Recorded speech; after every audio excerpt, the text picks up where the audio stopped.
আসসালামু আলাইকুম। এমপিওএস এর সকল গণনাকারী আপনাদের অবগতির জন্য জানাচ্ছি। আমি আজকে আইডি ওয়াইসে যে আপডেটটা দিছি সেখানে হয়তো আপনাদের কারো কারো ক্ষেত্রে কিছুটা সমস্যা হয়েছে। সমস্যাটা বলতে হচ্ছে যেরকম যে আপনাদের আইডিতে যে কয়টা থাকা উচিত 60-এর জায়গায় 61, আবার কারোর ক্ষেত্রে 59। এটা হচ্ছে যে কারো ক্ষেত্রে 59 কারণ হচ্ছে যে সে একটা আইডি নাম্বার ভুল করছে, বাট ভুল করে যার আইডিটা দিছে সেই আইডিটা আসছে। তো যাই হোক, আমি দেখাই দিচ্ছি কীভাবে আপনার আইডি ঠিক করবেন। আপনারা প্রথমে পজে যাবেন।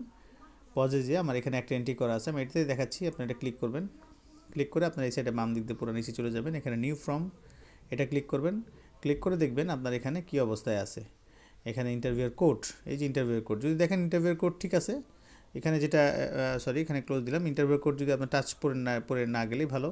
ইন্টারভিউর কোড 25 ঠিক আছে, তাহলে আর আপনাদের এখানে হাত দেওয়ার দরকার নেই, আপনারা ব্যাকে চলে আসবেন। আর যদি দেখেন যে না ইন্টারভিউর কোড ঠিক নাই, হ্যাঁ, প্রত্যেকটা এভাবে 1 বাই 1 ঢুকবেন। যেটা দেখবেন ঠিক নেই সেটা কী করবেন, ক্লিক করে আপনার হচ্ছে যে এখানে নিউ ফর্মে যাবেন। সেখান থেকে ইন্টারভিউ কোডে ক্লিক করবেন। এখানে জিপিএস আসলে আপনি জিপিএস নেবেন না, কারণ আপনি জিপিএসের মধ্যে নাই।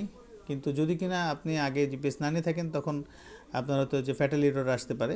তো সেক্ষেত্রে আপনি হচ্ছে যে জিপিএস নিয়ে নেবেন, কোনো অসুবিধা নেই। তো যেহেতু আমি জিপিএস এটাতে নিয়েছি, সো আমার এখন আর জিপিএস নেওয়া লাগবে না, আমি ক্লোজ দিয়ে দিতে পারি। মানে এই পেজ যদি আসে, আর না হয়তো যদি সরাসরি ইন্টারভিউ কোডের অপশনে আসে, ফাইন, ওয়েল অ্যান্ড গুড। আপনি আপনার এই জায়গায় ধরেন আমার এখানে আমার আইডি নাম্বার 52 হওয়ার কথা ছিল, কিন্তু আমি 25 দিয়ে ফেলছি ভুলে। এই যে 52 দিলাম, দিয়ে সামনে গেলাম। ধন্যবাদ জানাই, সাক্ষাৎকার শেষ করুন, অ্যাকসেপ্ট দিস কেস, ইয়েস। এবার কী করবো, আমার প্রোগ্রামটা আপডেট হয়ে গেল। আমি যে 60টা খানা করছি, আমি 60টা খানা এইভাবে 1 বাই 1 চেক দিব যে আমার সবগুলো আইডি নাম্বার ঠিক আছে কিনা। ভুল হলে তো আমি দেখাইলাম কীভাবে ঠিক করতে হয়। আর যদি ঠিক থাকে তাহলে ওখান থেকে বের হয়ে আসবেন। বের হয়ে আসার পরে আপনি কি যেটা করবেন সেটা হচ্ছে আপনার হচ্ছে যে এই যে মেনু ইন্টারভিউয়ে ঢুকবেন। ঢুকে এখান থেকে আপনি আবার ওই যে 1 কেস আছে যেহেতু, ইন্টারভিউ মেনুতে যেয়ে আপনারা আবার ডাটা সিঙ্ক্রোনাইজ করবেন, ওয়াইফাই দিয়ে সিঙ্ক্রোনাইজ করবেন। এবার এখন একটু চেষ্টা করবেন আপনার বা যাতে ভালো একটা ওয়াইফাই দিয়ে সিঙ্ক্রোনাইজ করতে পারেন। আমার মনে হয় ব্যাপারটা বুঝতে পারছেন। Thank you. একদম সিঙ্ক্রোনাইজ না হওয়া পর্যন্ত সিঙ্ক্রোনাইজ করবেন। Thank you. আসসালামু আলাইকুম।